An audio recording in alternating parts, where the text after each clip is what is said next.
ደንጋጭ ነገር በዜድ ሾው ቁጥር 2 ቻናል ላይ የራቁት ቪዲዮ ካንዴም ሁለቴ ስትለቅብን የነበረችው ተያዘች። ጉድና ጅረት ወደ ኋላ ነው። የሄርሜላ አድናቂና የማይክል ጃክሰን አድናቂዎች ቤት የራቁት ቪዲዮ ትናንትና በብርቄ ቤት እንግዲህ በማዋይሽ ቤት ማለት ነው። ትናንትና እንግዲህ ቪዲዮ ልትከፍት ስትገባ የራሷን መልክና እግሯ እጇ ሁሉ ነገሯ ሳይቀር ከነምናምኗ ተይዛለች። ማዋይሽ እየጠበቅንሽ ነው። በተስፋ ቪዲዮውን ቶሎ ብለሽ ሸርሸር አድርግልን፣ እኛም ዜናችንን እናጫጭሆው።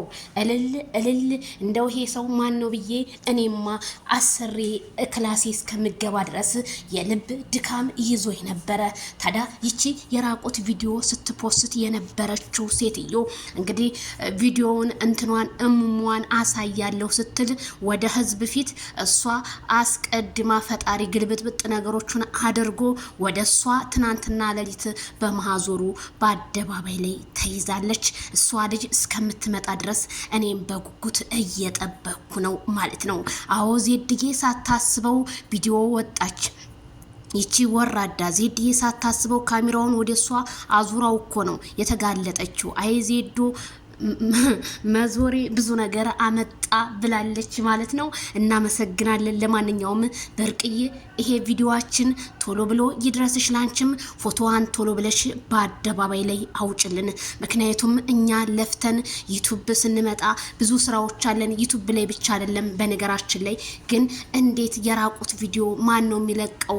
እንዴት አባቡና ሙሙ ሶሻል ሚዲያ ላይ መጣ ብለን ብዙዎቻችን ብንደነግጥም ግን ልጅቷ ተይዛለች። እንኳን ደስ ያላችሁ ቪዲዮ የሚለቀቅባችሁ እህቶቼ በሙሉ። እኔም ደስታዬን ወደር አቷል እስካሁኗ ሰከንድ ድረስ። እንዴት የሰው ልጅ የራሱን እንትን ከፍቶ ለሰው ልጅ እንዴት ክፋት ይመኛል? እኔም በጣም ነው ያዘንኩት። ብዙ ሰዎች ዜድዬ ላይቭ ለምን አትገቢም ላላችሁኝ በሁለት ራቁት ቪዲዮ ታግቼ ነበረ። እሱንም አመልክቼ ዛሬ ደስ የሚል ዜና አመጣላችኋለሁ። ምላሽ ሰጥቶኛል ማለት ነው። ለ3 ቀን የሚሆን ላይቭ አልገባሁም ነበረ። ትናንትና ግን በአዲስ ክሬት አድርጌ የፍቅር ጀማዎች ቲክቶክ ላይ የቀለጠው መንደር ሲያስብሉት አድረዋል።